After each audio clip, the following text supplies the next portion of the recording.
Okay, folks, I'm gonna try a little something here. This is a guitar picked up for $99 used in a music store near Johnson City, Tennessee. Might be actually in a place called Gray. It's kind of north part of area of Johnson City. Don't know if it's in the city limits or not, but it's called an Aslin Dane.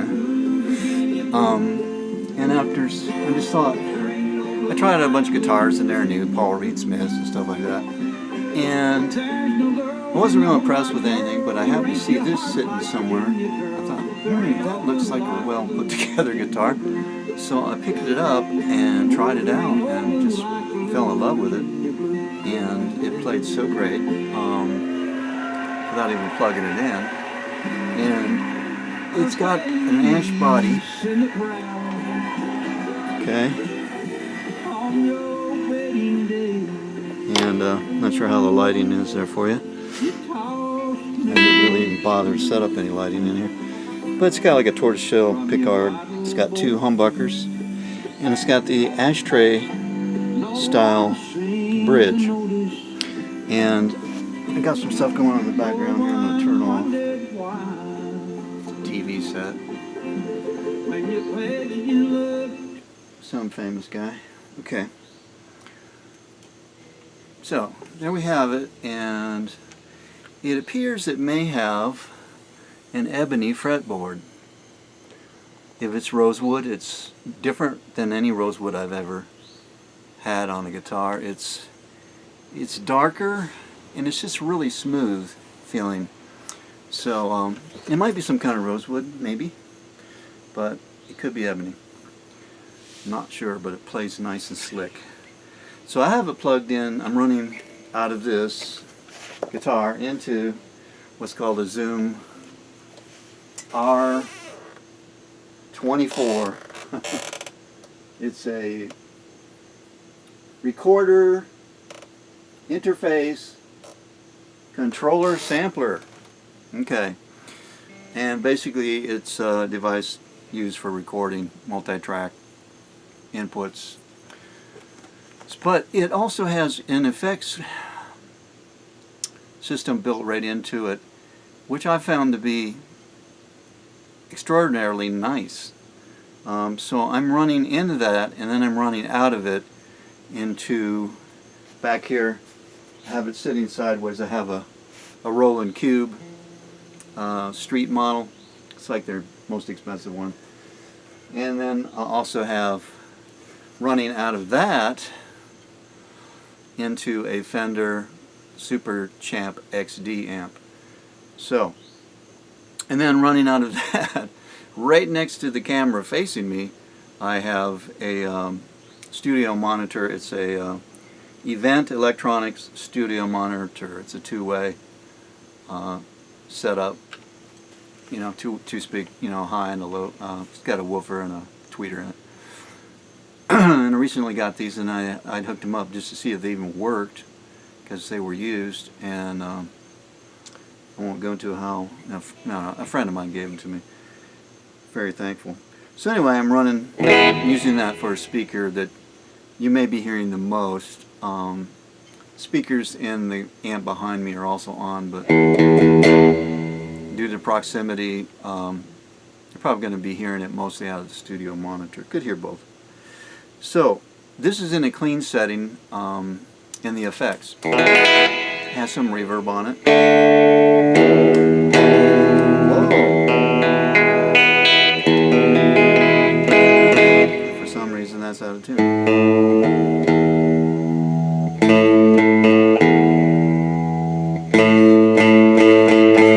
Must have bumped it.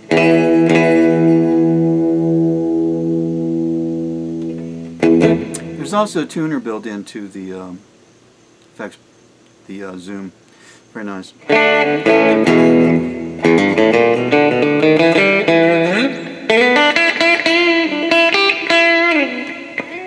So that's how it sounds.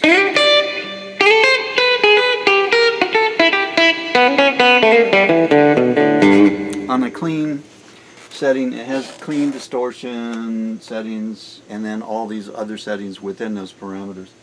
So I'm going to take it to a different one. Like this is the very next one.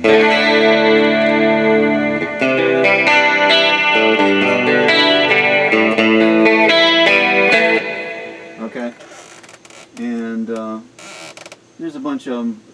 There's one, well, here's one called Fender. Let's see. This is basically Fender clean. Sounds different.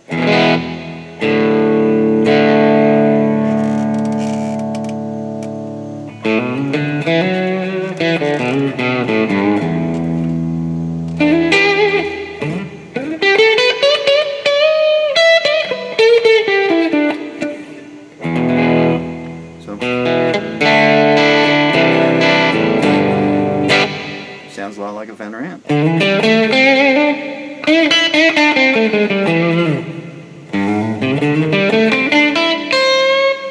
Even though it is coming out of a Fender amp, which is set on it basically just its clean channel. So I'm going to go to one that's called JM Lead, which I believe stands for like Marshalls. Has that kind of a sound.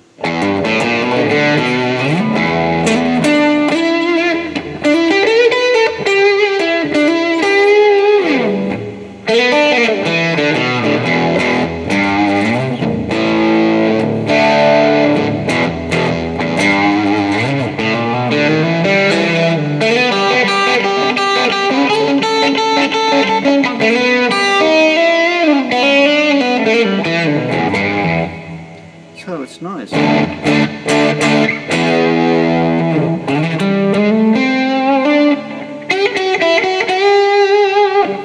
Plenty of sustain.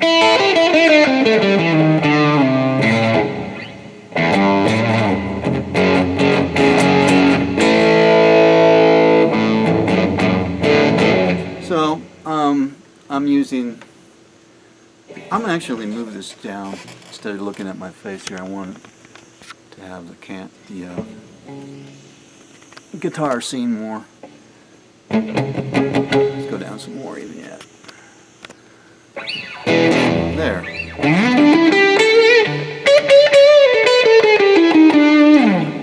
So that's this also has like the good old people call coil taps, whatever, switch. So this is the bridge position.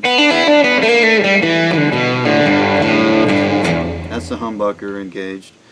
Now flip the switch so that it's in the single coil type phase.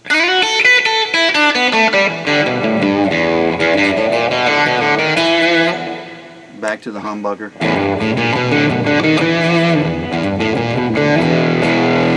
Back to the single.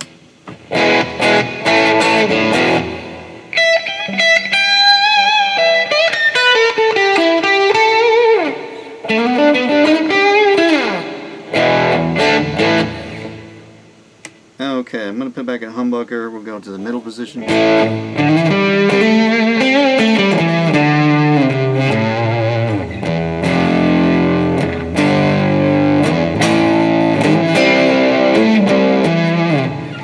Okay, now I'm going to go to the neck position.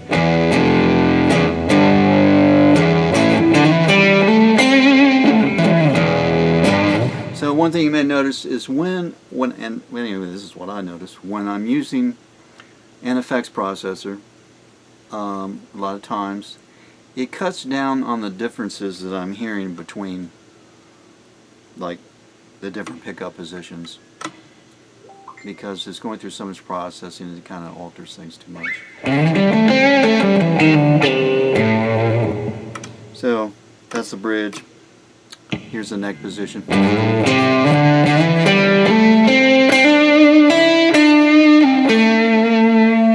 play up high. And I have the tone control on totally wide open to the treble sound. Back in the middle. Now to the bridge.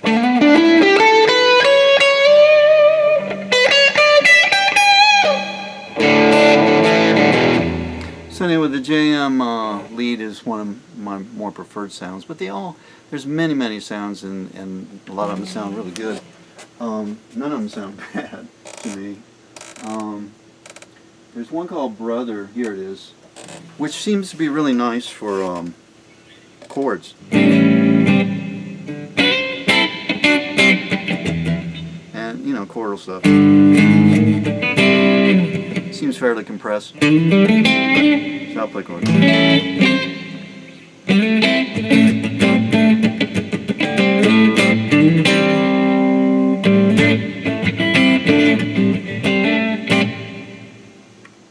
Flip to the middle.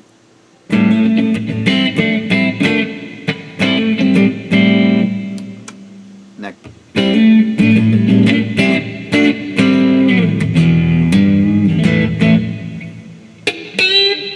But it seems pretty good for playing, you know, like solo notes too.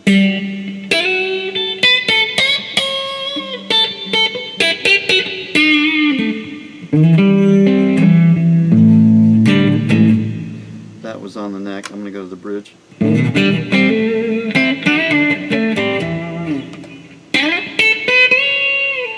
Now I'm going to go to the single coil setting with this Brother setting.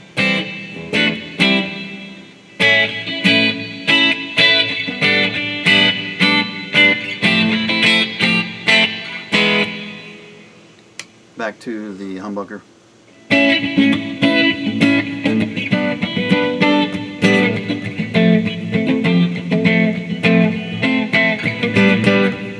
See, you know, much fuller sound with the humbucker, of course.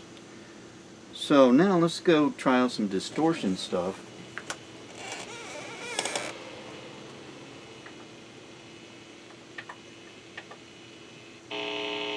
Ooh, not noisy. Go back to the humbucker. And let's see, which setting do I have it on? Okay, this is the #1 setting. Let's go MS distortion, whatever that is.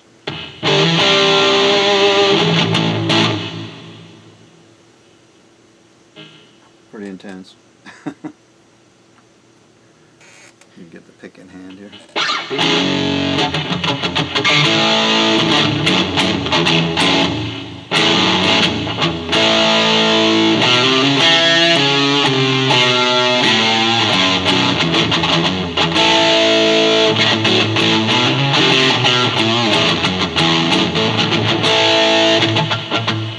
So,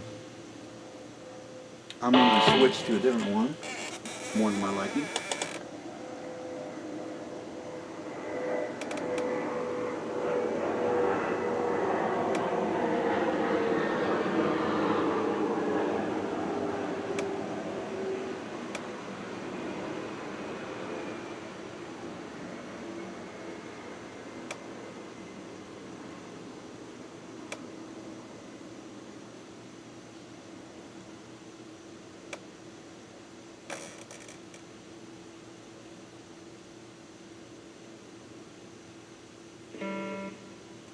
Sorry, taking so long here.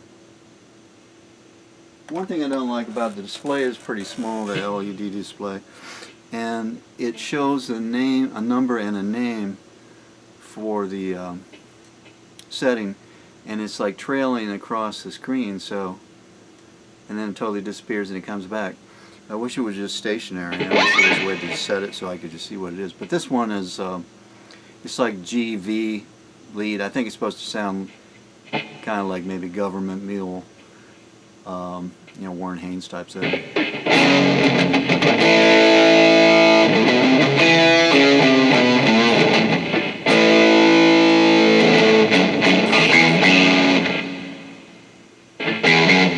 I was just checking the gain.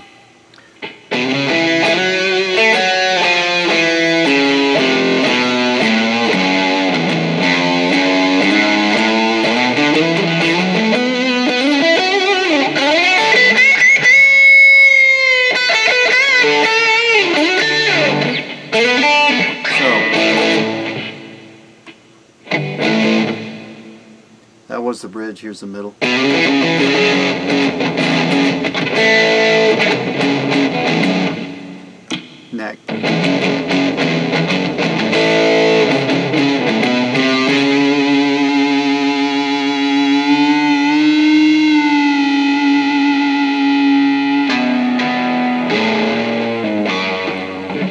cut back on the volume. It cleans up a bit, you know.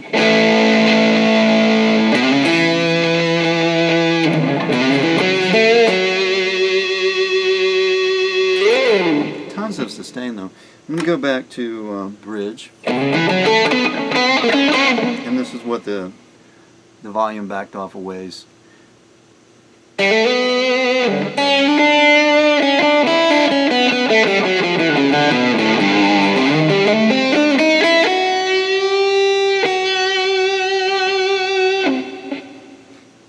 And I'm going to hit it in the string, and then I'm going to bring the volume up.